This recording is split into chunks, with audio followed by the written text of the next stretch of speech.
Welcome to the Seahawkers podcast with your hosts, Adam Emmert. It works out more than it doesn't, so it's tough to complain, but I'll still find a way.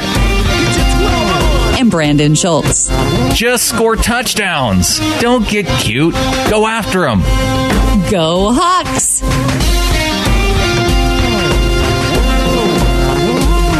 On a quest to own the West, yippee-ki-yay, we make the ground shake. On game day, 12 man, yay, feeling it is vital. The Seahawks coming to take division titles. Welcome to episode 176 of the Seahawkers podcast. I'm Brandan Schultz of the Military Seahawkers, joined by my co-host and good buddy, Montana Seahawker Adam Emmert. Good day to you, Brandon. What a fun weekend we had going out to CenturyLink East. We own that place. We own it so much that I actually peed on the stadium just to mark it. It's mine. Uh-huh. Yeah. Yeah. It's ours. I don't remember that. That's how you know. Yeah.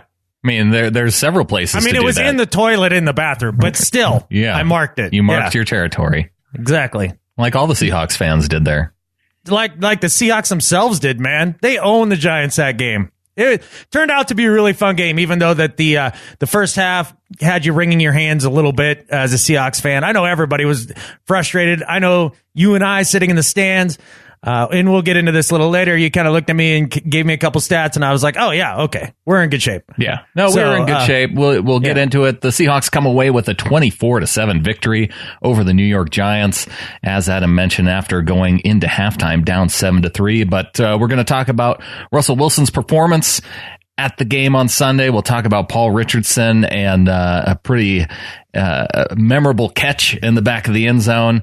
The Seahawks also pick up Dwight Freeney as a free agent here this week. And can you get the ironic kazoo excited sound, the little sounder? Could you play that right after you said that? Not for you. Oh, okay. I'm not going to do that. Oh, well, I wanted it. All right. So what else did we want other than Dwight? And then we're going to get into previewing the game against the Texans this week as the Seahawks return home for a 2-game homestand. Correct. Yes. Haven't had a chance much to look into the Texans yet, but have a few initial thoughts on that. Well, there's still lots of time before we get into it in about 30 minutes, Adam. So you have all this time to start thinking now of what you're going to say about the Texans coming into this game. Plenty of time. Just like I do every week. I'm winging this, man. All right. Well, let's get into the game against the Giants. And Adam, I have to say, we talked about the score and kind of what position the Seahawks were in. And the thing that stood out to me was Russell Wilson's performance in this game, Adam. Russell Wilson dominated the New York Giants. And like you mentioned before, I think you were getting at a little bit. This is kind of Russell Wilson's house. CenturyLink East. It doesn't matter to him. Was he 5-0 there now? 4-0, something like, yeah. I think he was 4-0 coming into the game. Oh. So I believe he's 5-0 now in CenturyLink East. Don't question it. I see you sitting there trying to calculate it like in your mind. It's 5-0. Just relax. No, there were 2 wins the Super Bowl season. They shut out the Giants, and then they won the Super Bowl. Then they beat the Jets last year, and then this was 4th. It doesn't matter. Russell Wilson owns it. No, he had a good game. He probably would have had a 400-yard passing game if receivers could catch the stupid ball. I mean, you look at, or running backs can be put in there as well, whether that's Jimmy Graham dropping the ball or Thomas Rawls dropping the ball. I mean, geez Louise, there was a lot of yards left out there on the field. Or if Doug Baldwin runs a little bit faster. Yeah, he almost had that one. Well, he's only so fast, man. Maybe Russell just, shouldn't overthrow him. That looked like a really good pass, though. No, it didn't. It looked like it was too long. It looked incomplete. That's what it looked like to me. Doug Baldwin looked slow to me. I'm not going to put this on Wilson. I'm talking about how great of a game Wilson had, and you're gonna tell me that he didn't have a great game because he overthrew Baldwin in one instance. How many words are you going to put in my mouth? I did not say he didn't have a great game. I said he missed one throw. It's a great game. It's just not all puppies and rainbows. I mean, there's a couple things you can look at and be like, you could do a little better there. I want all the puppies and all the rainbows, Adam. All the rainbows? How about unicorns, too? Do you need those thrown in as well? Maybe. Okay. I was just asking. Maybe some glitter. Who knows? But it was a good game. What was it? 377 passing yards? Something along those lines? Russell Wilson on the day, 27 completions, 39 attempts, 334 yards, 3 touchdowns, sacked only 1 time. And that was a big sack early on in the game where he tried to do what Pete Carroll referred to as his Fran Tarkenton thing and got taken down from a corner that I don't think he saw coming. Yeah, he clearly did not see that, dude, when he started doing his Fran Tarkenton thing. But offensive line, I mean, they protected fairly well, reasonably well, especially considering Luke Jokel not in the game and that defensive line being one that has playmakers on it. Wasn't a perfect performance, but it was a pretty darn decent one. It was good enough against a pretty good Giants defense. Like that was their calling card coming into this game. Is you looked at the Giants and you could at least say, if there's one side of the ball that they're pretty good on, and we saw Landon Collins make a couple of big plays in this game. I know Tyler Lockett was feeling Landon Collins after this game.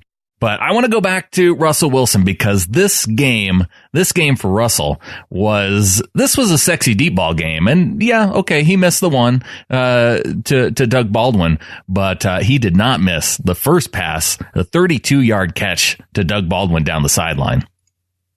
With the ball at the 38-yard line, Trey Madden is the fullback. Look out, here comes the rush. Russell gets rid of it, throws the ball downfield. Hey, I'm Russell Wilson, and I throw a sexy deep ball. A perfect pass to Doug Baldwin all the way down to the Giants' 30-yard line on the far sidelines.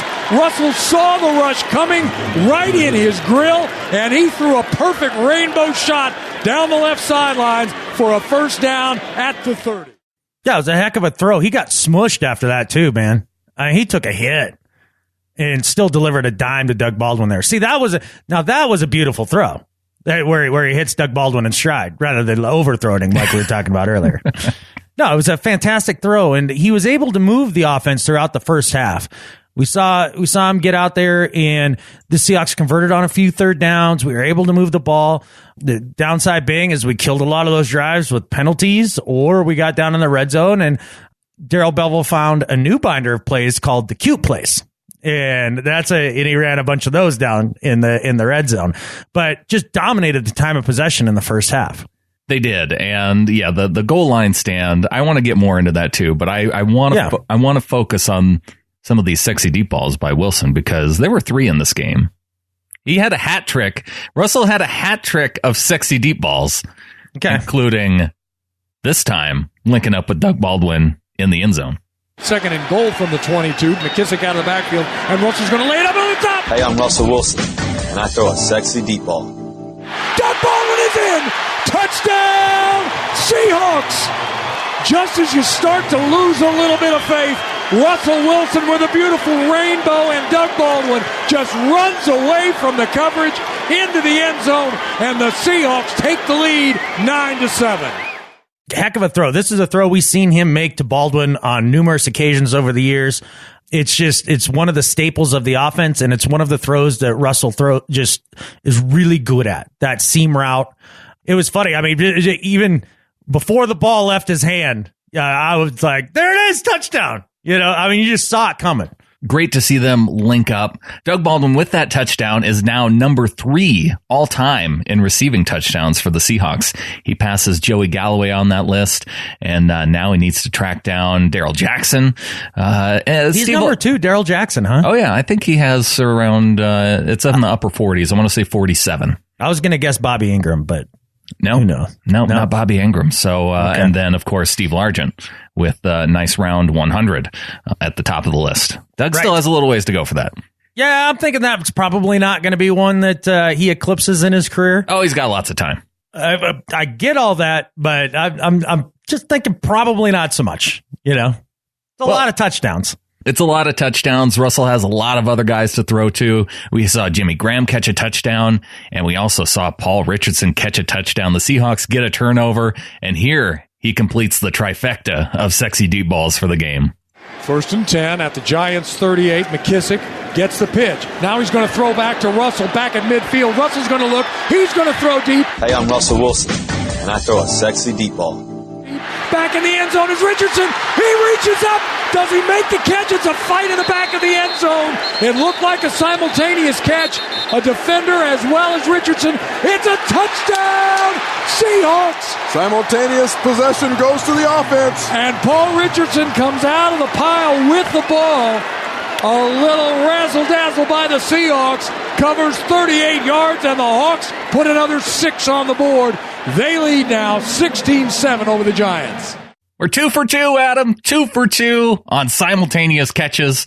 I'm not sure how many touchdowns Russell's going to have to throw like that before other people learn the rule that simultaneous possession goes to the offense. Well, hopefully he won't have to throw too many of them. Hopefully next time he puts it out there just a little further for P-Rich, and that way we don't have to make it close like that, because he underthrew that one a little bit. He underthrew it a little bit. It was a good play. Another good play by Landon Collins to be there and in position to make a play. Yeah, with the ball being underthrown, it gave him the opportunity to get himself back in the play, but he got beat pretty good. The best safety in football.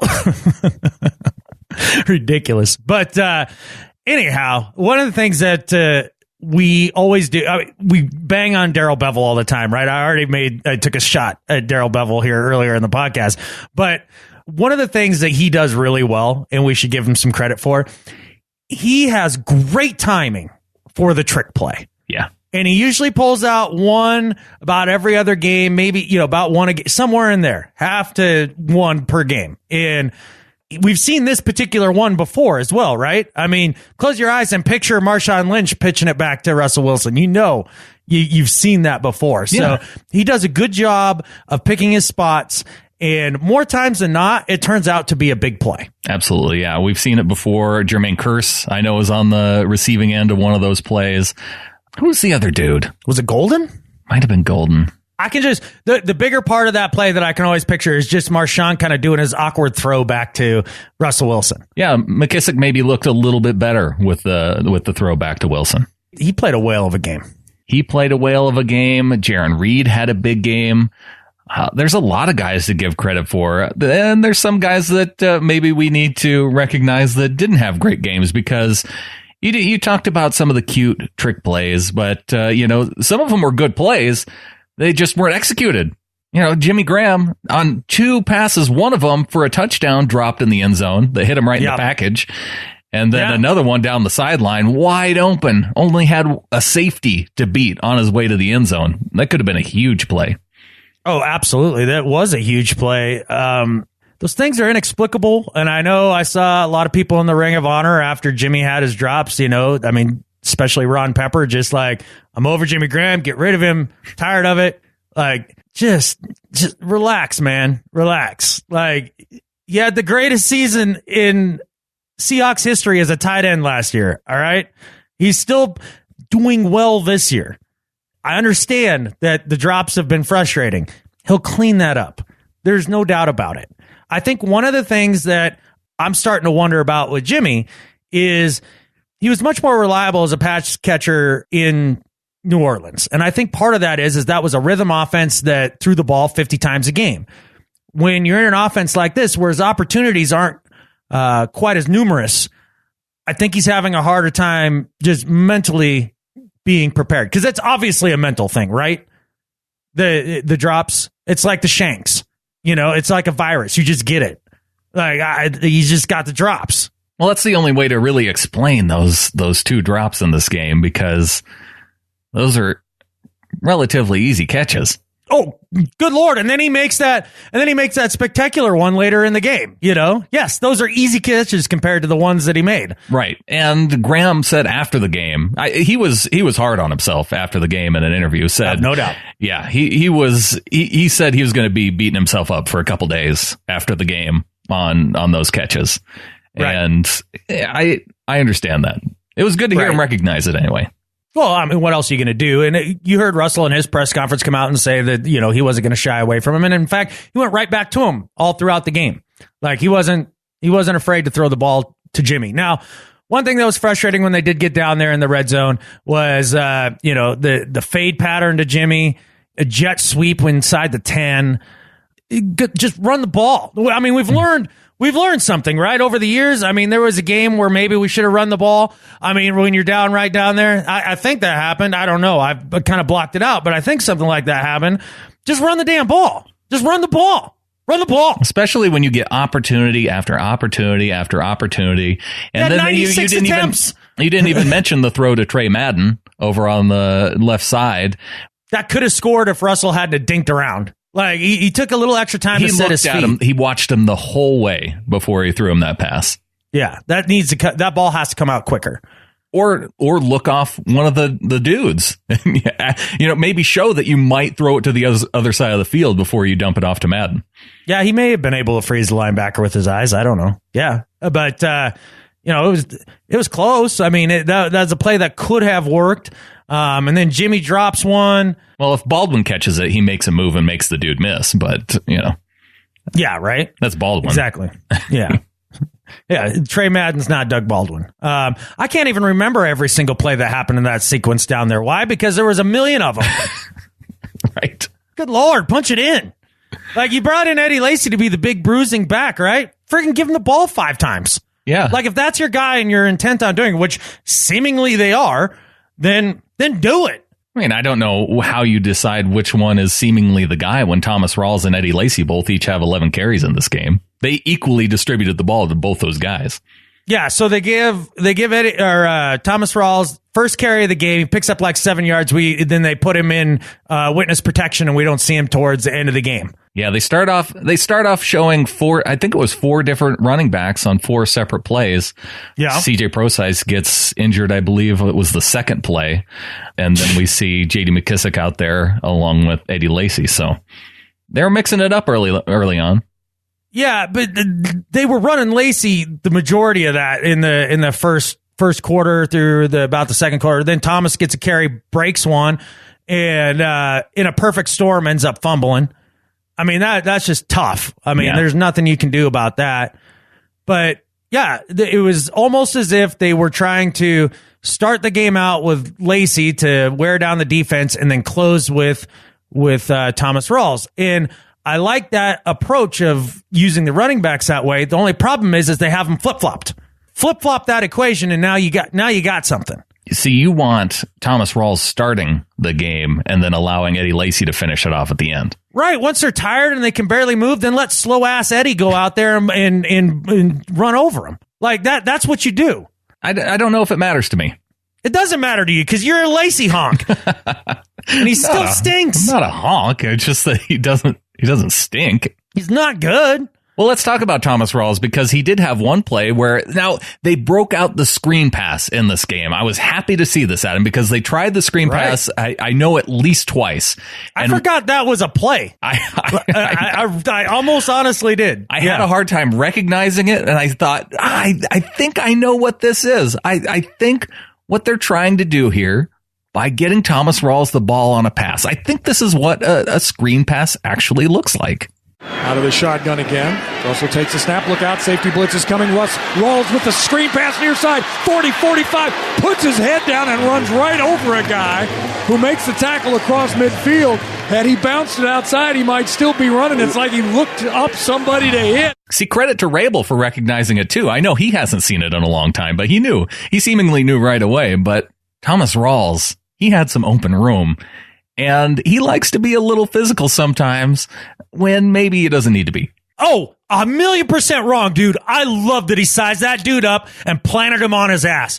That's exactly why Thomas Rawls needs to be the starting back. He's a tone setter, man. He's the guy that comes out there and he gives you that beast mode energy. He's the one that fires up the team. When we talk about this team having slow starts, it always feels like it's an energy issue. Get Thomas Rawls out there to fire up these guys. He's going to inspire this team to go out there and put together their best performance. I love that he went out there and sized that dude up and just spanked him. It was fantastic. We need more of that. That's exactly the attitude that we need. What did you expect out of Marshawn Lynch on runs like that? To finish a run by smashing somebody, or to get cute and run around on the sidelines and stuff? Well, if there's 15 or 20 yards extra to be had, that's different than getting an extra 3 or 4 yards by making a dude. I'll take the punishing hit. You don't know that there's 15 more yards there. You don't know that. That's not a fact. I don't know. You were pretty certain that Eddie Lacy on one of his big runs, that if Thomas Rawls were in the game, that he would have gone for a touchdown. touchdown. So, well, he would have because then he got tripped up where Thomas Rawls would have been 2 more yards down the field by the time the guy got there. I understand he's faster. He's not so much faster that he gets tackled. He gets tackled the same way in that hole that Eddie Lacy does. Catfish! No way. Not even close, dude. His short area quickness is off the charts, and you know it. But yeah, I loved it. I loved him running over that dude. I think that's exactly what we need. I think that's Seahawks football, man. Be the bully. And they were. This whole entire game, they were the bully. They just shut down the Giants in the first half. The defense absolutely shut down the Giants, and that's why going into halftime down 7-3, you looked at this team and you said, I'm not worried. I'm not worried in the second half about this Giants offense or about this Giants defense because we saw the Seahawks move the ball the entire first half, possess the ball the entire first half. The only way the Giants scored was they got a short field based on a fumble that it was just so perfectly. Thomas Rawls was hit so perfectly behind his elbow that the ball popped out. And his head was getting torn off. And his head was getting torn off at the same time. And then Richard Sherman gets beat on a fake run play, and Evan Ingram scoring in the back of the end zone. The one guy that you need to focus on gets open in the back of the end zone, and that allows Eli Manning to pass to throw it for a touchdown. And that was the one score. That was the one time. This game should have been a shutout. Yeah, it should have. That was uncharacteristic of Sherman to take the bait on the play action there down near the end zone and to get roasted there. I'm sure there was a tendency on film that he had studied, and there was a key that he was keying off of. Sure. And the Giants ran a play that was a tendency breaker. Yeah, that's pretty much what I got out of that. But you're right. They did nothing for the rest of the day against the defense. And whether that was the pass rush, I know they only had, was it just the one sack? I believe it was just one sack. One sack, yeah. They gave Fetty was the one guy that gave up some pressures in this game. Everybody else had a much better game than I think we'd seen from our offensive line. Riso Diambo had a solid game. I think he only gave up one pressure. Glowinski and Posick, they both had a solid game, sharing the snaps that they were sharing. Ibushi had a solid game at right guard. Fetty was the one where he had the struggles. He had the 2 false starts where it looked like he didn't know the snap count because he was frustrating. He was firing off the ball. But, I'm not mad at Fetty, Adam. I'm not mad. No? Well, are you even disappointed? Well, he had Pierre-Paul in that game, so he had a tough matchup. But, he's a big Houston Astros fan. And he was probably up partying after watching the Astros win the ALCS. So, sometimes there's things in life that just get you excited. And I'm sure that's what set him back. You're giving him a pass because he's a Houston Astros fan? Gross, dude. Disgusting. No, that should be double. You should be double mad being an Astros fan. That's disgusting. Get out of here. He's a pretty diehard Astros fan, though. Gross. I just threw up a little bit in my mouth. Do better, Fetty. You can't. No. Can't have that. Same division of the Mariners? No, thank you. They beat the Yankees. You were the one telling me that you were rooting for the Astros to beat the Yankees. Well, that's a true fact. I just hate the Yankees even more than I hate the Astros. There's a lot of hate out there. A lot of sports hate. A lot of sports hate for the Mariners rivals. Well, absolutely. I'm not even sure we can call them rivals with the way the poor Mariners play. But, they try. They're trying hard. But the offensive line did pull it together a little bit in this game. And, it was a matter of them almost just cleaning up their mistakes, specifically Fetty with the false starts, a few of the drops, things of that nature. If you just cleaned up the mistakes, you knew that this team was going to put up a bunch of points in the second half. Mm-hmm. And, it's... Listen to Coach Carroll's post-game press conference. He was talking about that whole idea of starting slow, but it doesn't really matter because you can only win the game in the fourth quarter. And I know all of us as Seahawks fans, we get so darn frustrated because just do it the whole game. Right. Do it the whole game. But the thing about it is Pete Carroll really doesn't care. In fact, I think he prefers this sort of football. Yeah. I really do. It's never going to change. That's why I get so frustrated with the people who tend to blame Darrell Bevell on this, because this is a Pete Carroll philosophy. If Pete Carroll was frustrated with Darrell Bevell and the way that, he operated with running his plays in the first half, then things would change. But no, sure. Coach Carroll's okay with this. In fact, like you said, I think he prefers it. I think he embraces it. Yeah. I mean, this is Seahawks football to him. He just doesn't really give a rip about the first 2 quarters. No, you have the potential scoring drive for their first possession. You have the potential scoring drive of the last possession of the first half. And then the second half's fair game. Yeah, that's it. That's how he wants to do it. But, hey, man, it works out more than it doesn't. So it's tough to complain. It's tough to complain. But I'll still find a way. Well, it was interesting, though, in this game, too. You talk about breaking conventional thinking. Generally, you don't see linemen getting swapped out throughout the game. And continuity is one of the words that you hear get thrown around a lot. Yeah. But, that's something. I hate this. It's something that really hasn't been possible, either through injury or productivity with the Seahawks offensive line. So it was cool to hear, Adam. It was cool to hear Pete recognize that sometimes you have to realize when you have to go against the conventional thinking. And he also had some nice things to say about Posick here, too. It's just kind of not what you do. It's kind of not acceptable. But if you just force your way into it, you can do it. And we just showed. There's a kind of a sacred chemistry in there that sometimes you don't want to disrupt. We've been through so much over the years. I don't know why we would fall into that category, but it was, it worked out just fine. And I was really fired up. I mean, Ethan's a very special player now for a rook to come in here and be able to play all across the board and do all that he can do and hang in there and make calls and communicate well and play good solid football. That's a lot to ask of him, and we're not slowing down on it. We're going to continue to hold him responsible for all that stuff because he can do it. But it was why we were so excited about drafting him. We were hoping that he would be that guy, and he has been that. Man, I was watching this press conference and I did yell at my screen when he said, that they, forced their way into this. Why are you so hell-bent on screwing up offensive line every possible way you can screw up offensive line? Like, it's almost like there's not enough degrees of difficulty in the NFL. Like, if it was Madden and you could just kind of keep turning up the degree of difficulty, like for Pete Carroll, he wants more.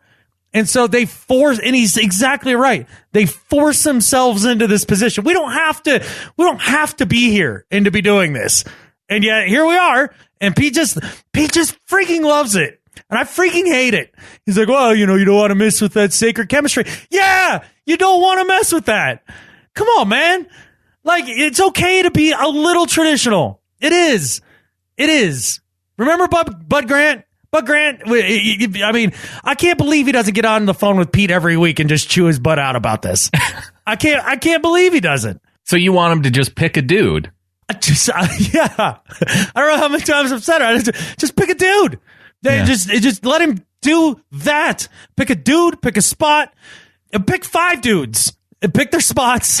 Do it early. Don't wait around till like week 1 like we always think and do. And just do it. But no, Pete wants to force his way into the situation. Well, thanks a lot, dude. Thanks.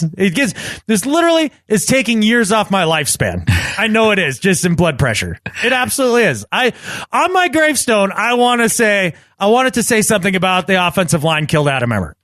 Like that's what it needs to be. Okay. Here lies Adam Emmert. Death by bad offensive line. Something along those lines. You are seeing value, though, to having other guys play in different positions, because what were we told when the season started was that Mark Glowinski moving back to the right side, it was his natural position. Even though he played kind of okay last year at left guard, moving back to the right side, it was going to be better for him. Well, then we see coming into this game that, Damon Harrison was supposed to be playing up the middle in this game. And I don't think he had a whole lot of it. This was one of the games where we didn't see defensive tackles getting a lot of interior pressure against the line, consistently, like we did against Snacks Indy. Had the one on the goal line where he planted Lacey in the backfield. Sure, yeah. But yeah, not a lot past that. You're right. That's why I think Glowinski looked better on the left side than he did on the right side at this point of the year. So seemingly, yeah. Now you have Posick, who is also flexible, and now it looks like Justin Britt's questionable for playing this weekend against the Texans with the sprained ankle. Posick went in there, had a couple snaps, seemed to do all right, and I think there is some value to it. Man, I humbly disagree. How about that? All right. Yeah, I'm not going to go off for 25 minutes about this. No. Like, I'm going to save you all. You're right. Like, it's just, it really does. It frustrates me a lot. It's like training your running backs to also play tight end. Like, just maybe concentrate on the one thing. I don't know, Mr. Long Snapper should be able to also study to play offensive line. I mean, here's the thing. Here's the thing about the long snappers. They don't have crap to do in practice. I watch them screw around out there for like 2-3 hours every time they practice. Not much going on for those guys. They've got the extra time. Yeah, they've got it. Okay, I'm sure of it. Speaking of funny things on special teams, while we were at the game, Blair Walsh was bouncing the ball off the ground and like up and catching it. And I caught it out of the corner of my eye. He bounced it off the ground, boom, right in the face. It was pretty funny. I about fell out of my chair laughing. You thought that was pretty funny. Oh my God. Yeah. No, it was hysterical. And he kind of looked around, make sure nobody saw. But I saw. I saw it, Blair. You didn't get it on video though, so it didn't happen. No. It was totally unexpected. Yeah. It was funny. John Davison emailed in, said, "Hi, fellas. Hope you have recovered from your weekend in the big city and Adam hasn't gone into the woods. Do you think a pattern is emerging? I know we're slow starters to the season, but it seems we are now slow starters to each individual game. There was no doubt that we deserved to win, but I wondered if the score flattered us, or did we deserve it? A win on the road is great, but they certainly are making us suffer in the process. Or am I expecting too much? I think the O-line is taking small steps toward average, which I'll take, but some continuity would be great. Less than a fortnight now before the Redskins game, and we can't wait. But first, let's go and beat the Texans. Go Hawks," from John. Go Hawks, John. Well, we addressed a little bit about that earlier. I'd love to see some continuity, too. Don't think it's going to happen. We'd love to see them get out quickly and score points early on in the game, but it's not going to happen. Not going to happen. So, no, John, you're spot on with those observations. As far as the score being indicative of the play on the field, I think it mirrors the dominance of the team on the day pretty well. I feel like that's a score that you look at and you go, that's fitting for the type of play we saw on the field from both teams. Right. Because had the Seahawks made just a couple more plays, it would have been one of those 50-pointers. 38-7 games. Right. So, yeah, I think that the score was indicative of how well they played. I mean, because we haven't even really begun to talk about the defense at all yet. Let's talk about the defense. They were absolutely smothering. And Jaron Reed, man, this year, he is coming into that. I saw a stat on, I think it was field goals, that he's number 2 among interior run stoppers. Number 2 in the league. So stopping the run. And then he also gets the strip sack on Manning in this game, which set up the Paul Richardson touchdown. I'm really impressed with our young guys overall on the defensive line. You have Jaron Reed, Nas Jones, Frank Clark. So I'm excited for the future of this defensive line as well as what we have right now. I think what you're seeing a little bit is the Sheldon Richardson effect. Okay. I think that, not that Jaron Reed's not a wonderful prospect and a good player. I'm not trying to take anything away from him. He isn't taking the doubles now. It's Sheldon Richardson that is drawing the double teams. And then beating the double teams in some cases as well. Like, he's taking so much attention, that it leaves things open for Nas and for Reed. For Frank Clark. And I think it's been a huge addition. He may not be, and you've heard him even say this, he's not really into stats. He's into creating chaos. He's an agent of chaos. Like, that's what he likes to do. And he's dang good at it. And you talk about being excited about the future of the defensive line. He's another young guy. Understand that the contract is coming up.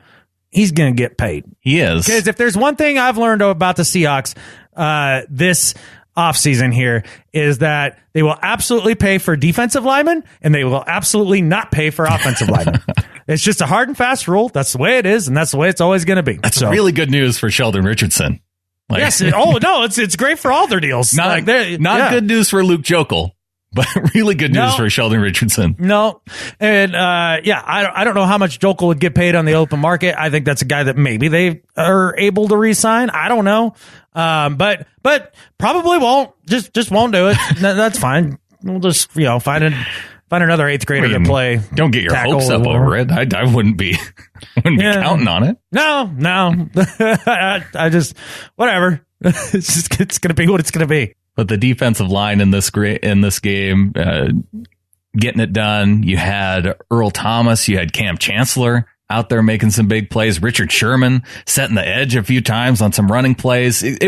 Really what won them this game was the ability to keep Orleans Darkwa contained the entire game, make Manning throw the ball. And when you only have one dude to throw the ball to, that's the play that the Cam Chancellor, where Manning runs outside the pocket on the left side. This was the one where Evan Engram caught the ball and went just running down the sideline, burning down the sideline. And it was because Cam Chancellor, once Manning was out of the pocket, pushed Engram out of bounds. He comes back in. It's the first one to touch it. It's a legal touch and comes back. That was one of their biggest plays of the game that comes off the board. I know some of the folks that we've been talking with have been kind of wondering, okay, where's the big Cam plays? Like, we haven't really seen many of them. Some of what he's doing this year, you probably, unless you've watched a lot of football, you're probably not going to pick up on it a lot, but he had a lot of big plays in this game, and they were all right around the line of scrimmage. He really was that de facto, fourth linebacker. Yeah. Just coming down and crashing in and stopping him on a lot of third and shorts and in that sort of situation. It was really great. They also improved on their 3rd and long defense. They really did take a step there. And Shaq Griffin played just a fantastic game. Justin Coleman, he played a great game. There was a little, quick screen to a wide receiver on the outside, and it was blocked up well. The blocker right out in front of him. Justin Coleman just destroys the blocker, grabs the receiver, throws him to the ground. It's like a 1-yard game. Beautiful, beautiful, beautiful play. The tackling by this team overall was superb. That's exactly it. I want every young player that wants to know how to tackle, just watch this game. Just mimic everything that they did out there. It was sublime if you like defensive football. There's one guy on this defense that I'm worried about, though. Your mom? That's Michael Bennett. Why? I really hope everything, going on, it hasn't had a big impact, because this might have been the first game of his career as a Seahawk where he didn't jump offside. Oh, that's a good point. I'm worried about him. That's a good point. I hadn't thought about it in those terms. You're right. He's not himself. He's not himself. How do you go a game without jumping off sides? I don't know. I hope he's okay. I do. You're right. I think we need to be on the lookout for this. I'm glad you brought that up. I didn't know I needed to be concerned, but I think you're right. Well, it's something at least maybe to be more concerned of, really, than one of the big stories coming out of this game, which was Doug Baldwin pushing Tom Cable. Oh, right. And this was one of the things that we heard during the game. We saw the reports. If it wasn't something that was picked up by anybody in the stadium, from what I could tell, but the reports came out that Baldwin pushed Cable.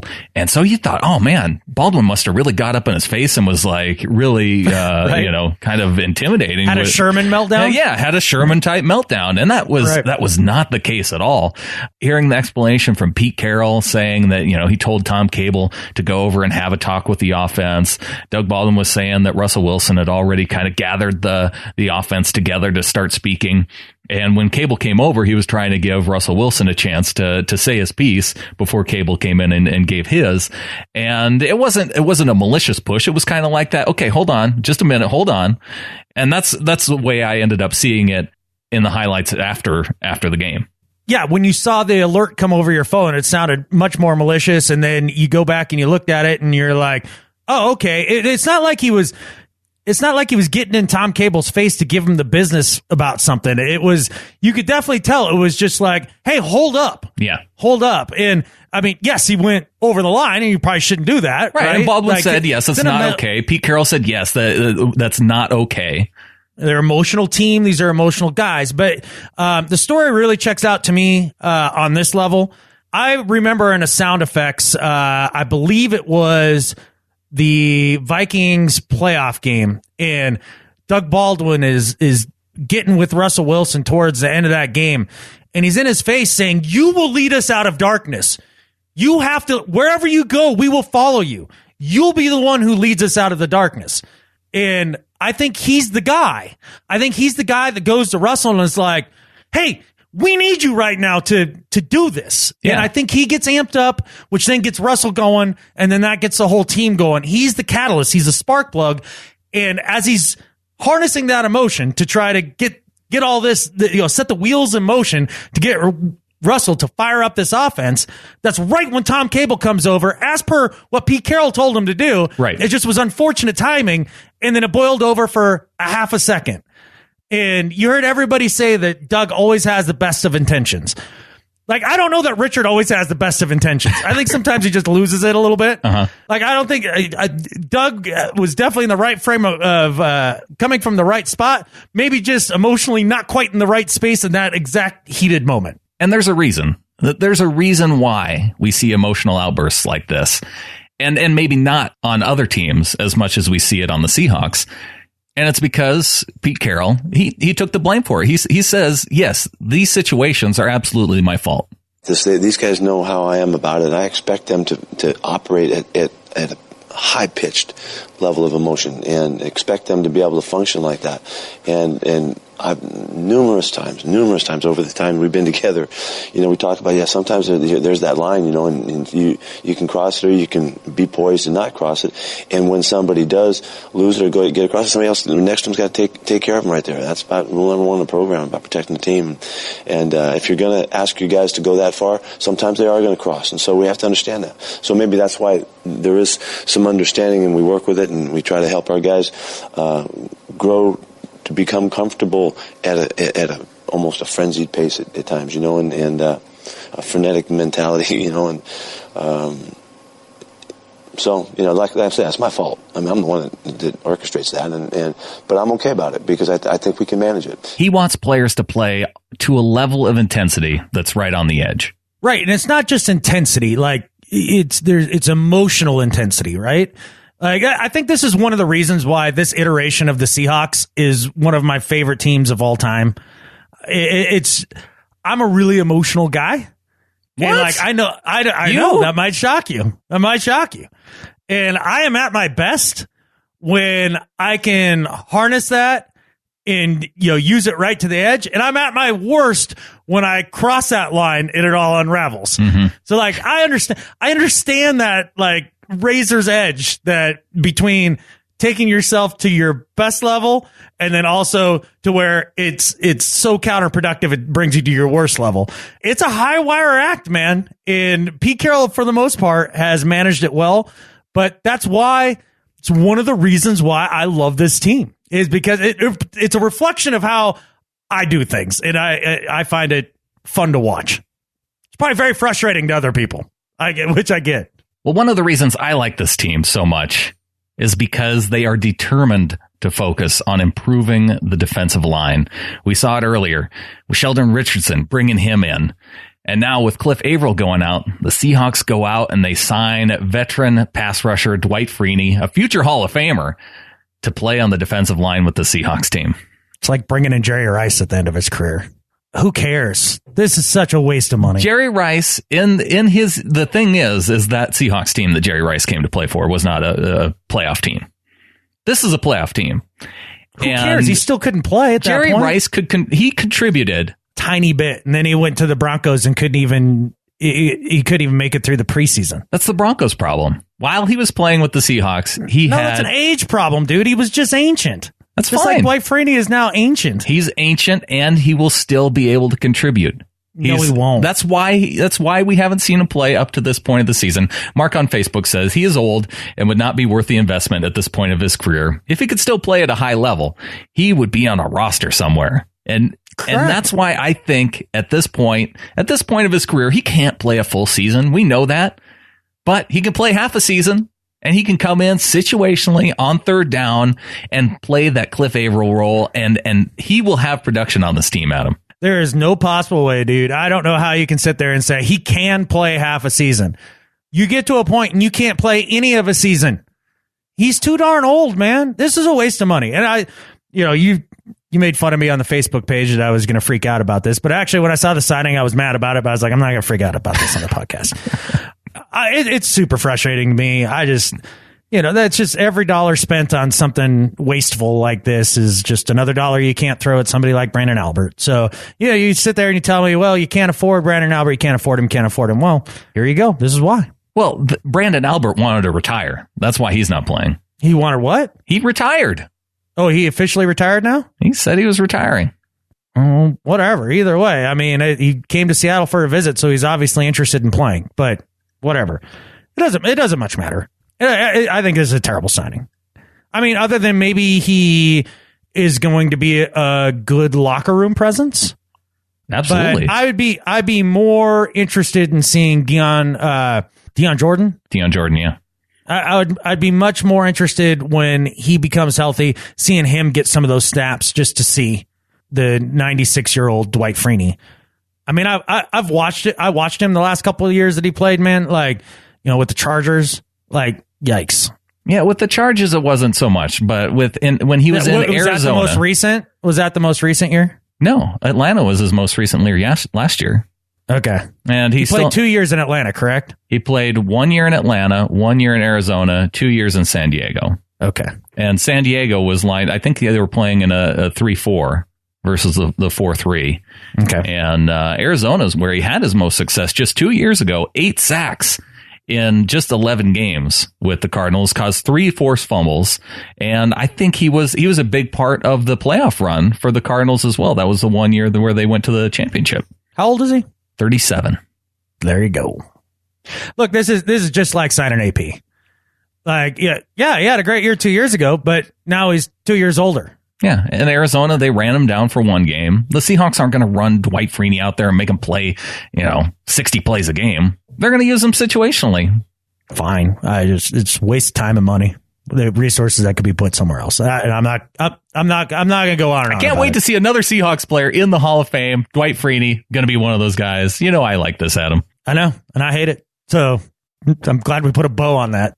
Well, coming up, the Seahawks, they start the first of a 2-game home series, starting with the Houston Texans. Texans coming off a bye week. Bill O'Brien 3-0 as the Texans head coach when they're coming off a bye week, Adam. I guess even a blind squirrel finds a nut once in a while. Well, 3 times coming off a bye.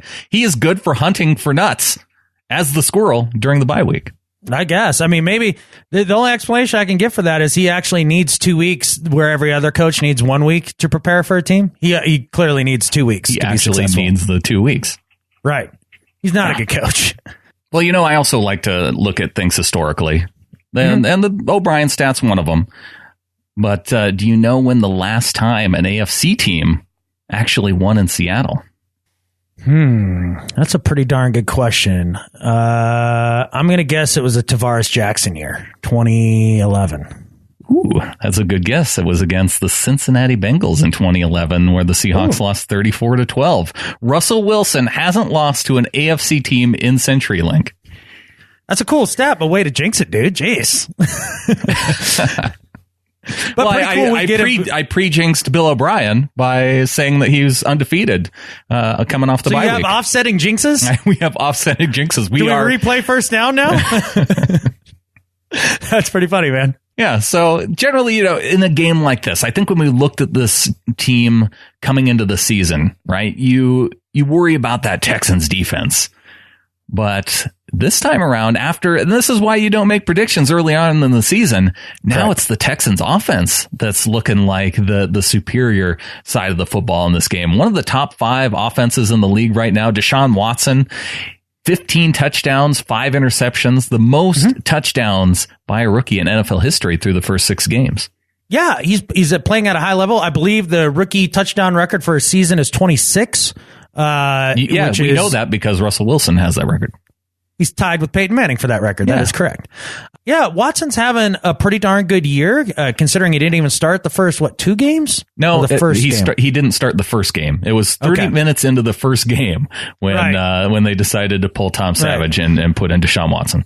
Yeah, I'll give Deshaun Watson a ton of credit because he is surviving Bill O'Brien coaching at the quarterback position. And I think the big reason for his success is that if you've ever wondered as a Seahawks fan why everybody hates Russell Wilson that's not a Seahawks fan, you're going to find out after this game because this is Deshaun Watson is very much like Russell Wilson. He's very good off schedule, scrambling around, making plays, and it's absolutely maddening. So you're going to get a taste of it in this game. So Deshaun Watson has had success despite Bill O'Brien's system because he gets outside of the system and makes plays on his own. And that's absolutely the reason for his success. And it's going to be the biggest thing that the Seahawks are going to need to key in on, defensively speaking, to be sure to shut down this Texans offense. Is you're not going to keep him inside of the pocket, but be aware that that's where most of his success comes from. Well, when you say that, you're talking about the defense going up against a quarterback that they practice against. They know how to deal with the read option. They know how to deal with a quarterback who is Houdini at getting outside of the pocket and making plays and shaking up dudes and running up the middle if there's plenty of space ahead of them to make a run up the middle. Yeah. I think you have to take some of those plays. You talk about what do you have to do to focus on to really make a difference in a game. And, going up against Deshaun Watson, with DeAndre Hopkins, with Will Fuller, that some of those guys, they're going to make big plays. They're going to make big catches. But what do you do to limit them?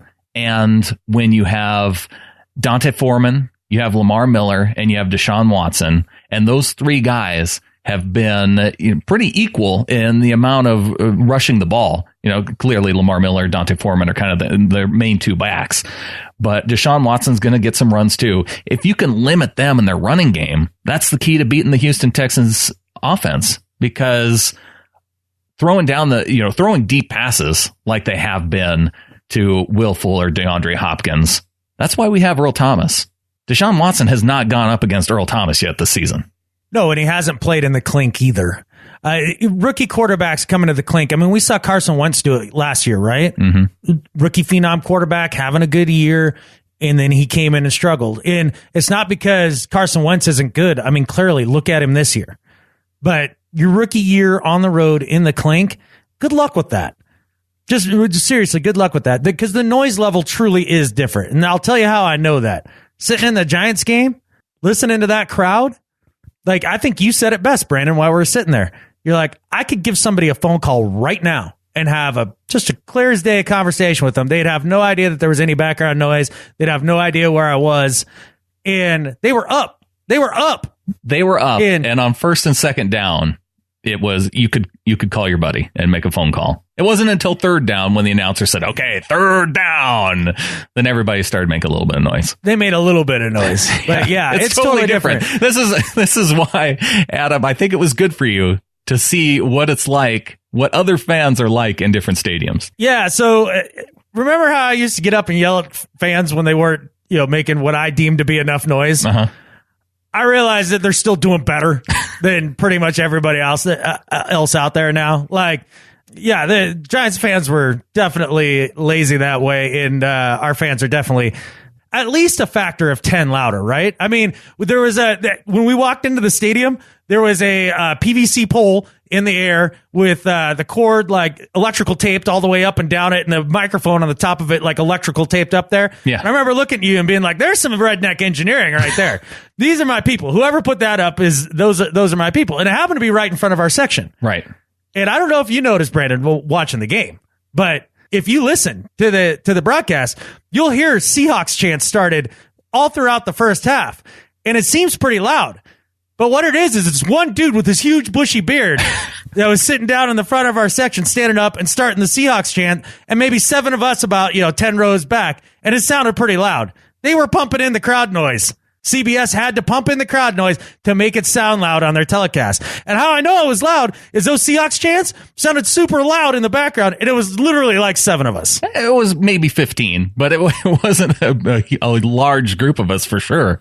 But I immediately recognized the voice, the C part of the call from the big dude with the bushy beard that you mentioned. Oh, absolutely. You know how I knew for sure that it was him? Is he started the chant, and one of them, somebody was giving him the business, so he gave him the birds, gave him double birds. Yeah. And towards the end of it, a few Giants fans got together and started a Seahawks suck chant. Uh-huh. I remembered that moment distinctly, and then I heard it on the replay. I was like, oh my God, there it is. So the clink is so much louder than even a stadium like MetLife. I think Deshaun Watson in that offensive line, that offensive line for the Houston Texans, not a great unit. They may even be worse than the Giants. There is a real opportunity for the Seahawks to get pressure throughout this game and to really give them fits. And that's why I point to the defense's ability to stop the run. Use that formula that they used already this year to beat the Texans. The Giants, what did they do? They stopped the run. What did they do to the Rams? They stopped the run. Jared Goff has weapons to throw to now. He has guys, just like Deshaun Watson has guys to throw to. But he has a guy. I think Will Fuller's good, dude. Will Fuller's not good. He had a really cool first couple weeks of his rookie season. Then he's done a lot of nothing since then. Well, he was injured for the first 3 games this season, but he's been good. Don't be injured. Be better. Be healthy. I like guys that aren't injured too, but right. I think Will Fuller, and you have to remember, this is just his second year. Usually you start to see the receivers break out in their third year. I think we're gonna look at this Texans team 2-3 years down the road, and Will Fuller and DeAndre Hopkins are going to be the dudes. We're playing the Texans this coming Sunday, correct? We're playing them right now. Not in year 3? Okay. But Will Fuller has that potential to be a breakout type player. Lamar Miller is still a solid running back, having a good year. And, Dante Foreman, he's, the younger guy part of the backfield. So yeah, I like their backs. I do too. And you pointed out the offensive line. This isn't the offensive line of the Titans. This isn't the offensive line of the Rams even. No. This is probably more like the offensive line of the Giants. Right. And we'll get to see a familiar face in old Breno Giacomini out there at right tackle. Yeah. A guy that I clamored for. I tried so hard to get him to bring Breno back. According to Pro Football Focus, not having the greatest year. But then again, none of our dudes are either. So, I mean, maybe it'd have been about the same. I don't know. Yeah, probably on par with what Ifedi's been doing. Right. But we'll see a little Breno. That'll be fun. Yeah, I think this is a very favorable matchup for our defense. And you were speaking about, containing Deshaun Watson earlier, and the fact that they've seen mobile quarterbacks not just in practice, like you mentioned, but in the past as well. I mean, Kaepernick at his peak, we always seem to handle him very well. Cam Newton, we've seemed to handle him very well. This defense does play mobile quarterbacks well, and I would expect them to do that very same thing coming into this game. I don't know that they can just move DeAndre Hopkins around to find a favorable matchup and just try to exploit that. I don't think that that's there for them. I mean, Griffin's played fantastic football. I mean, if you look at Pro Football Focus, he's graded out just slightly ahead of Sherman. Well, you have mentioned, though, how Shaq Griffin tends to get beat on the slants. And DeAndre Hopkins is one of the best receivers in the league at running that route. Yeah, I could see him get beat there a little bit. But he has gotten better over the season. I will definitely give him credit. Oh, he's gotten better. He's worked on it. Yeah, and even in this game, we saw him get beat on one, and then he came right back, and he was on the dude. So I would expect them to try and run that against Griffin. Yeah, that seems fair. I would imagine. I think that's a good analysis right there. You betcha. Well, thanks for approving of my analysis, Adam. I don't always disagree with you, dude. Sometimes I think you're really smart and awesome. It just almost seems like you're surprised sometime. Oh yeah, that's a good analysis. Well, no, there's just sometimes like you've thought of something that a lot of times like you'll say something and it's like, yeah, I'd kind of thought about that too. Okay. And then you bring it up and I was like, oh, that's cool. And then there's times that you bring up things and that I didn't think about at all. I'm like, yeah, that's really good. I hadn't thought about that in any way. Like, and that was one of them. Like, yeah, I guess I didn't really think about DeAndre Hopkins running slants. That's a good point by you. Well, good analysis. Take the compliment. Compliment accepted. Is it? Yes, now it is. Now I understand that you're surprised, because the surprise is not that I had good analysis. The surprise is that you didn't think of it yourself. Yeah. All right. Exactly. Yeah, and I hope that sometimes too when I say something, you're like, yeah, I've been thinking the same thing.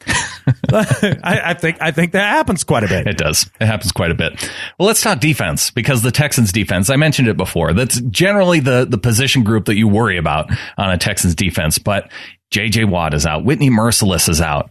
But that doesn't mean that there's not dudes on this Texans defense still. You still have Jadeveon Clowney.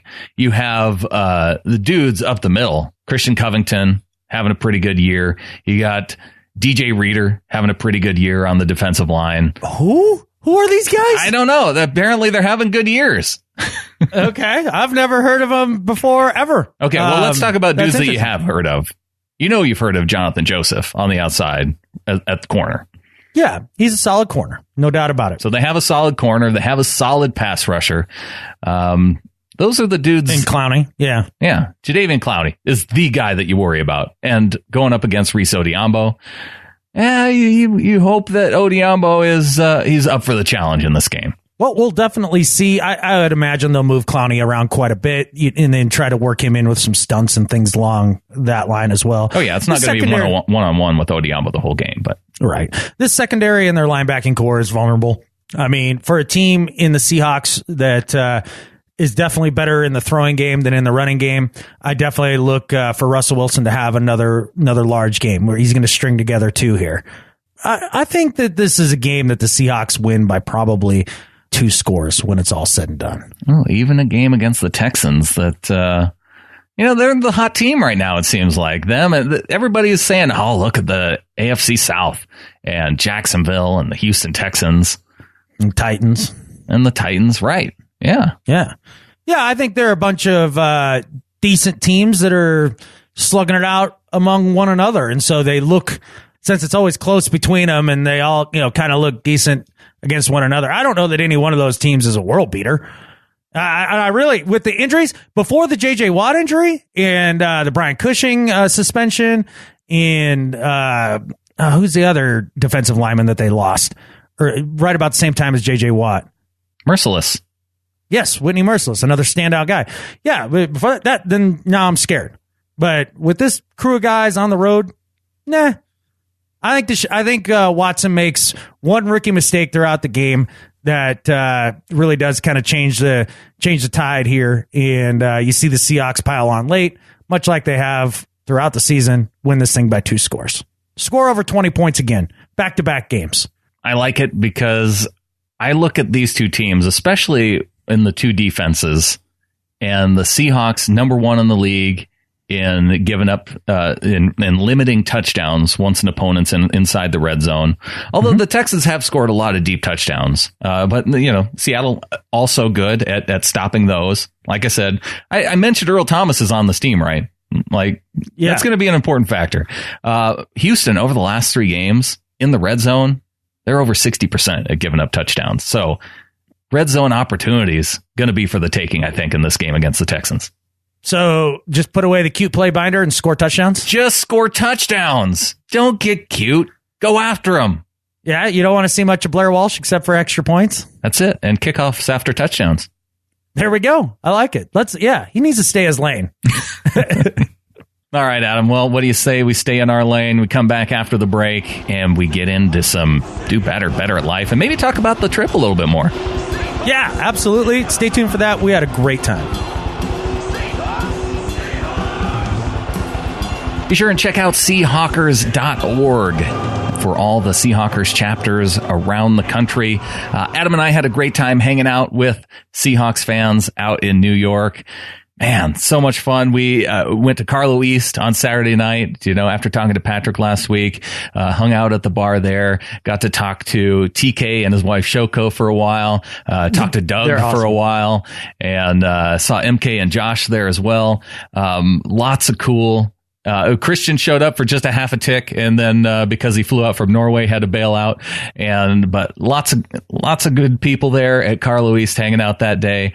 Yeah, it was a blast. And apparently we missed John Schneider, who was there just a couple hours before we got there. Yeah, that's probably good for John's deal. Like I probably would have. I probably would have said something snarky. You probably would have. There's no way around it. So it's probably good that we missed him there. But what an amazing crew! I couldn't have had a better experience in New York City. I know that there was a lot of trepidation on my part going to the big city. I think it was Friday night. I think was the worst part, like where I really just was getting frustrated. But then from that point forward, once I met up with all of the flockers, Yeah. Like, I mean, you mentioned a few that we saw there at Carlo East, and then the next day, we got to meet up with the man, the myth, the legend, Clinton Bonner, the man who writes Your 3 In and 3 Out. What an amazing tailgate that he put on. Great food. Came up with some brilliant strategy while eating hot dogs by putting potato salad on top and maybe a couple strips of steak in there as well. That was delicious. That was amazing. Kofi Poku shows up. Cameron Cole and his lovely wife Stephanie were there. Gosh, who am I missing? John was there. Yeah, John and his Giants buddy, Gary and his daughter. Oh, yes, and his daughter Jenna, who was absolutely delightful. I was so glad she showed up. That it was really fun. That was her first game, I believe. Just a really fun time having her there. She was awesome. Yeah, Christian and his girlfriend. Yes, and what a cool crew. MK and Josh. Yeah, who helped us get to and from the game. Oh yeah. She was fantastic. Really did just help make the trip a lot easier. Once I got around my people, like I was much better for the rest of the trip, and I had an absolute ball. Giants fans were super pleasant. I'm not even gonna lie. I mean, just some low grade smack talk just for the fun of it, which was great. That's my favorite kind of the smack talk where you just kind of jab each other just a little bit, right? But it's in good humor. Yeah, nobody's angry. The Giants fans were fantastic. The seats were amazing, Brandon. The seats were amazing. Yeah, that worked out pretty well. We had some good seats. We sat next to some cool dudes. We sat behind one of the coolest Seahawks fans that I've ever seen. She was like 15 years old and was just like the most dyed in the wool, man. Yeah. Yeah. This newer stuff. Right. And had good smack talk of her own. Her dad was telling us about like the smack talk that he had to kind of like, there was like some 6'3" like big dude that she was talking trash to at a Patriots game last year. Right. It's like, honey, come on. Yeah. Like, don't put me here. Right. But yeah. So just really fun, really cool crew. I can't thank all of you guys who showed up to share the experience with us enough. I mean, it totally made the trip. It was awesome. It was, and Clinton documented it in his 3 In 3 Out this week. Check it out if you want to see the crew of people that were there with us, and also, of course, another great 3 In 3 Out by Clinton in the only way he knows how to do it. Yeah, he posted it maybe 5 minutes before we sat down to record the pod, so I've yet to read it, but I'm very much looking forward to it. Well, it opens up with a picture of the crew that we had there. Yeah. I think whoever had the camera was like a Tostitos rep because they made sure to get that right in the foreground. Absolutely. Seahawks tailgate presented by Tostitos. Yeah, I'll be waiting for that check. It'll come in eventually, I hope. Right. Yeah. Well, speaking of checks, welcome to the flock. We got a couple new people in the flock this week. Fantastic. 1212 pledge from Pepper Horton. Pepper, welcome to the flock. Yes, welcome. And to the Ring of Honor as well, I would imagine, at 1212, right? Yeah, exactly. And TK, who we met at Carlo East, pledged in for $1. He sent me an email, said, I wish I really wanted to be number 300, but I couldn't wait that long. So I appreciate that. Those guys were super fun. His wife, Shoko, is just a kick in the pants. Man, she cracked me up to no end. What a great couple. Thank you for coming down and saying hi. Yeah, we had a great time with them at Carlo East. Joe Lane also in for $1. So stickers and bonus episodes. Welcome to the flock to Joe. Hey, all right. Thank you, Joe. Appreciate that a ton, man. Look out for those stickers. And we got a couple emails to get into before we get into our do better and better at life. This first one here from Jeremy says, this is the first time that I've disagreed with you guys so much that I had to write in. I'm surprised. Yeah, he's probably wrong then. I'm surprised at how much you two are demanding to fix the O-line at all costs. If the cost of signing an O-lineman is that we have to trade Michael Bennett to clear up cap room, then that would be a terrible decision. If we have to trade a first and third round pick, that'd also be too much. I know we want a better O-line, but I, for one, trust Schneider and Carroll and the Seahawks. I'm glad they make decisions in the present with the future in mind. Do you not appreciate winning a playoff game 5 years in a row? Shame on you. I curse you to reincarnate as a Browns fan to teach you some humility. Easy. To teach you some humility. That's mean. Chill That's out a shot and go there. Hawks. Oh, don't curse me with that voodoo. Oof. I think. And then Jeremy says, "P.S. Thanks for the stickers." Well, you're very welcome for the stickers, Jeremy. And thanks for the email, man. Or was that a text? Did he text that into the Seahawks? He texted that in, yeah. Huh? Okay, cool. I do enjoy that too. Yeah, I think the point we were trying to make regarding the offensive line on the previous show was if you were to trade, these are the pieces that you would probably have to trade. I don't think either one of us is in favor of trading Jimmy Graham or Mike Bennett. Right. What my point was, sign the free agent who you don't have to trade crap for. You just have to come up with dollars. That was my number one thing. Yes, it was really an explanation of if you were going to get a guy like Dwayne Brown, these are really the only pieces that you have to be able to trade to make it work at this point. You know, right. KJ Wright, Michael Bennett, guys that had a significant enough amount of cap room. Jeremy Lane, right. And Jeremy Lane may not be tradable at this point because he's not having the greatest season. Got benched. Correct. Was upset about it on Twitter this past week. So I'm kind of thinking that cap number may be a hindrance for other teams. Shoot, we saw Byron Maxwell get cut by the Dolphins. So yeah, I'd almost be surprised if we don't see a Byron Maxwell sighting. He's not coming to Seattle. At least kick the tires. I don't know. Maybe not. It sounds like there's enough interest out there, and the Seahawks, they have enough. Good for him if there is. Yeah. Good for him if there are. We have Deshaun Shedd coming back. I'm so excited. I'm excited about that. Yeah, I don't know how they're going to work him in, but I'm excited to have Deshaun Shedd back. Find a place the man can play. Absolutely. So, definitely not considering trading Michael Bennett. But the one thing that I would say in response to Jeremy is that yes, winning a playoff game 5 years in a row is nice. If you ask me, would I rather win a playoff game? Would I rather win a playoff game every year for 5 years, or would I rather win a Super Bowl 1 year of those 5 years? I'll take a playoff drought. I'll take playoff losses. I want a Super Bowl once every 5 years. Yeah, if that's the guarantee, right? That's the trade-off that I would be willing to accept. Right. Go to the playoffs like 3 out of the 5 years, win a Super Bowl somewhere in there, and miss 2 years. Yeah, I'm okay with that. Or be a little more middling and go be a second-round loss for 5 straight years. Yeah, I want to be great. I want to be great, not just really good. I definitely don't want to be the Browns. Well, no, that's not going to happen. Don't even go there, Jeremy. It's not cool. It's a pretty funny joke. It is funny. It's a pretty funny joke. It is funny. Yeah. Here's one from Nathan. Nathan says, hey, guys, Sunday night, after the big win, things didn't go very well at my house. We have had a second garage where we kept a mower, workbench, tools, chainsaw, and an ATV. At midnight, It caught fire. The building being most only 10 feet from our house. And it was a 25 by 15 foot building. I was awoken by my mom, and after scrambling to get my 6 siblings out of the house until the firefighters arrived with a truck, I, still being half asleep, grabbed a few things from my dresser and grabbed our laptop, and with first responders urging me, all of my siblings and my mom left the house. Thanks to my dad and brother risking their lives dangerously close to the flames, spraying the house with a garden hose, and using like 9 fire extinguishers on the garage, they were able to keep the flames that were shooting easily 4 stories high at bay until the fire department got there. The vinyl siding was melted, but there was no damage to the house. After all the craziness, I checked to see, in what my almost subconscious sleepiness grabbed from my dresser, I grabbed my wallet and the Seahawkers podcast sticker. Even with my mixed up priorities, by the grace of God, no one was hurt. Thanks for the awesome podcast, and go Hawks. Nathan, you are a young man that doesn't have mixed up priorities. You have the exact right priorities. Well played by you.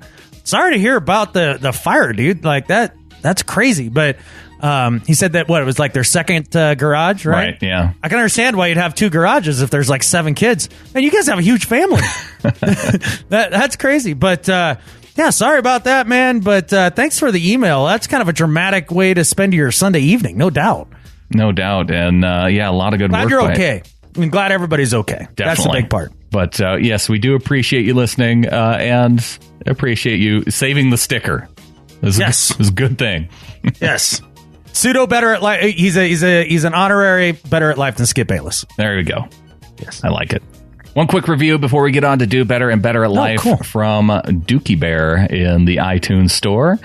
Says the Seahawks podcast, Adam the Curmudgeon, the most entertaining curmudgeon on audio. Love the other guy too. Just kidding, Brandon. Love you guys all year round. Keep the jokes coming. Dookie Bear. P.S. Sorry it took so long to review. I listen on Podcast Addict and own an Android. So, shoot, even our Android listeners are getting into the iTunes store to leave us reviews. That's dedication. I'm very impressed by that. That's a high bar, though, like saying I'm the funniest curmudgeon in all of audio. I don't know if I want to have to live up to that. There's a lot of curmudgeons out there. Yeah, we need to lower those expectations back down a little bit. Like moderately entertaining curmudgeon. You take it and you're going to like it. I don't want that kind of pressure, man. Well, thank you for the review, man. That's awesome. Thanks. I'm glad you're enjoying the show, and thanks for making the effort. Thanks for the review. On to Do Better. My Do Better this week, the moderators of the Arizona Cardinals subreddit. After watching this last week, after watching Carson Palmer go down, Arizona Cardinals get shut out by the Rams. Apparently fans there are thinking their season's over, and they're not wrong. They're not wrong. I mean, the Arizona, we were pretty sure it was over before it started, it was man. over before Carson Palmer went down. So apparently what Cardinals fans do when their season is over, if they're on Reddit, they turn their forum dedicated to the Arizona Cardinals to a page dedicated to watching the bird Cardinals, like the actual birds. Like the avian cardinal. The avian cardinal. Okay. So now when you go to the Arizona Cardinals Reddit page, it's bird watchers and it's bird centric posts. That's pretty funny. Do you think are the ornithologists on there? Do they get confused when they start talking about Patrick Peterson now and then? I don't know. Like they're like, what's this Patrick Peterson species? What is never this heard new of this species of cardinal? Yeah, that sounds pathetic and fitting for the Arizona Cardinals. Pathetic, fitting, and giving up on your team this early in the season. Come on, guys. You have other quarterbacks on the team. Listen to your coach, Bruce Arians. He thinks that Drew Stanton will be just fine, right? Shoot, Bruce Arians thinks Blaine Gabbert could be the future of the team. Why aren't you backing up your coach, Cardinals fans? Do better. Yeah, do better. He might not be the coach after this year. Yeah, that's the reports, although Bruce Arians was surprised to hear that himself. But I don't think that's where the sources were coming from. I don't think there were Bruce Arians sources. Because that would be blame put his way, and he never thinks that there's any blame that should come his way. It's always somebody else's fault. Yeah. He's a joke. All right. And I'm loving every minute of it. Oh, yeah. No, the implosion is real and it's fun. I never root for somebody to be injured, but shocker, Carson Palmer gets injured. You do root for teams to implode. You know, we root for the 49ers to implode. We got to see that. Right. Now we get to see the Cardinals implode. And, maybe later on the season, we'll get to see a young coach go Josh McDaniels on the NFL and just implode the second half of his season in L.A. There you go. No, it's pretty funny. Sherman had mentioned the fact that, you watch the Niners be the big dog and then they implode. Then the Cardinals come up and they were supposedly better than, the Seahawks there for a couple years and now they're imploding. And now the new one, right, is the Rams, right? They're the next it team and all that. And people had asked him about the Rams and he's like, I keep seeing all these teams that keep imploding in front of us and everybody keeps saying that they're better. He's like, they'll just be the next one. Yeah. I liked his cockiness there. All right. My do better this week is for Paul Ryan Stanton. And I'm sure you said who? Because you shouldn't know him. He's just some dude in Missoula. But Paul Ryan Stanton is 43 years old. And this last week, he was kicked out of a Missoula hotel because he smeared his own feces all over the walls of his hotel room and then threatened to blow up the building. There really aren't any more details than that. Of the story. It's really like 2 paragraphs, but he's got a $50,000 bond to get out of jail. I don't know what was in his head, but I don't know what is so wrong in life that you decide that you're going to smear poop on the walls. Like, I don't get that. And then threaten to blow it all up. And apparently he didn't have the means to blow it up. He was just being a blowhard. Feces is not C4. No, he was definitely confused as to the blow up ability content of poop. Of his poop. Yes, it was not explosive poop. And for getting that wrong, for doing all of that nonsense, Paul Ryan Stanton, do better. You know, I thought that was a weird story. Oh, I think you picked it just for me because you know how I enjoy poop stories. Yeah, especially explosive poop stories. Exactly. All right. On to Better at Life. All right, man. My Better at Life this week is for Bears safety, Eddie Jackson. You probably saw Jackson on the highlight reels this last weekend. And how am I not surprised this is your Better at Life this week? You should not be surprised that this is my Better at Life because this is an outstanding story. Because 1 year ago on Sunday, Eddie Jackson broke his leg, ended his college career at Alabama. The Bears drafted him in the 4th round of the draft. 1 year later, to the day, Jackson's 2 touchdowns, 1 a fumble recovery, 1 a pick six. Those 2 touchdowns helped get the Bears a win over the Panthers. The Bears offense wasn't doing anything this last week, but Jackson apparently takes it on himself and scores 2 touchdowns himself, sets an NFL record by being the only defensive player to have 2 touchdowns of more than 75 yards in the same game. Eddie Jackson, better at life than Skip Bayless. Heck, I'll say better at life as well, mainly because he allowed my risk pick in the Bears to triumph. I mean, it was all Eddie Jackson. So thanks, dude. You wouldn't have done it without him. No. I had a good week this week, too. What did you end up with for points? I ended up with, I think, 70 points. It was not a good week for me. Oh, I had 150 points. You had a good week. There was a lot of people. Gary Bloom, of course, showed up at the tailgate and then proceeded to show me how well he was doing that week yet again. just to rub it in a little bit. Well, before we get to your Better at Life, Adam, let's run down the list of the leaderboard because we have Altris leading the way, 950 points. Altris not in the flock, but dominating the Seahawkers podcast leaderboard. So Altris is doing all right. I'm just letting them take an early lead so that they feel good about themselves. I'm going to reel them right back in. 40 points ahead of PBRU Sirius. Then we have the Blue and Green Mile at 890. And then Rawls to the Wall down at 860. Hawks Dozen, 860. Then we get to Barry the Redskin at 850 in the top 10. Yeah, congrats to Barry. Congrats to Barry. For the Baldwin at number 10, Peaceful Easily Feeling. There's Gary at 850. Chocolate Salty Rawls rounding out the top 10. All fine pickers you are. You're good pickers. All good pickers. And then this last week, Loudest Sound got the top spot, 180 points, followed by Barry, Ramsey's 02. Barry the Redskin. And then, just running down the list. A lot of people at 170. Graham Cracker Crushed. It's breakfast time. So I'm guessing that's Mike in San Diego. It sure is. Texugo Dumel. Align the Hakra. You Know Nothing, John Ryan. And I'm going to eat some China food. Man, where's the animosity for John? Where'd that come from? I don't know. That's funny. He had a nice punt in the game, and he was walking off the field like right toward us, and we were maybe 16, 17 rows up, so I don't think he heard me, but his stadium was pretty quiet, and I made sure to call out John Ryan for his amazing punt. Like, punters should get some shine, too. They need some shine, too. Yeah. People looked at me like I was weird, but I enjoy good punting. Well, who are you giving some shine to with your Better at Life this week to close out the show? My Better at Life this week is for boxers Michaela Lauren and Cecilia Breakus. I think it's Breakus. We're going to go with Breakus. They have an upcoming bout, and they had their regular press conference where everybody's running their mouth and talking smack and doing all that. But one of them here, it was Michaela Lauren. She turned this thing on its head a little bit, and I enjoyed it because I think that part of those pre-boxing pressers are pretty ridiculous. I don't understand the point of them. I think it's one of the dumbest things in the history of humanity. All to do ridiculous things so people can talk about how ridiculous they are. Well, they don't even really do that ridiculous thing. They just yell at each other, and then they run up to each other and like stare each other down. Mm-hmm. Like they're super intense. I think that's the dumbest thing in the history of sports. I can't stand it. And what Michaela Lauren decided that this is kind of a dumb tradition too. So as they approach each other and they start staring each other down, Michaela looks her in the eyes, and then swoops in and gives her a quick kiss right on the lips.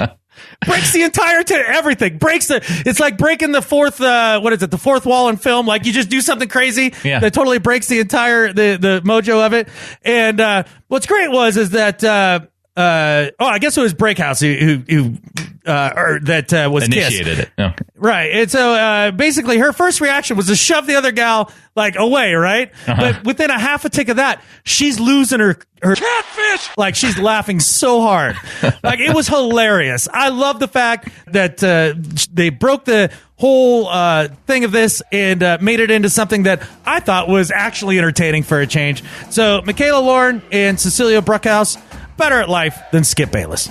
Making a strange tradition into something fun. Yeah, I enjoyed it. As always, appreciate everyone tuning in this week. If you haven't done so, please subscribe to the show on Apple Podcasts or your favorite app you use to listen to the show. Follow us on Twitter at SeahawkersPod and like us at Facebook.com/SeahawkersPodcast. If you have any comments, email us at GoHawks@SeahawkersPodcast.com. And if you want more Seahawks talk, get bonus episodes and other perks by joining us at GetInTheFlock.com. And with that, there's only one thing left to say. Go Hawks. Go Hawks.